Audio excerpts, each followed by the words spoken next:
Hey guys, Allison here with Novus Home Mortgage. Sometimes I just like to share fun facts with people because I think it empowers us to save more and know that we're making an impact even if it's the littlest bit. Who here has ever stopped at Starbucks at least once a month and spent $10 to maybe $20? Fun fact, if you save that $10, depending on your loan amount, etc., and you put it towards your principal balance of your mortgage, you would actually pay off your mortgage 9 to 13 months faster.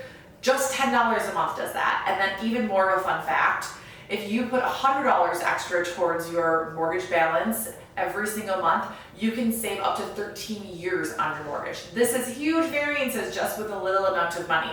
If this is something you're interested in or have more questions about, we've got some awesome tools to be able to run these scenarios for you to see in exactly your scenario with your interest rate and your principal balance with just a little bit of savings, what you could do to lower the balance on your mortgage and pay less down in less years. Any questions, any way we can help, please reach out. Thanks for watching.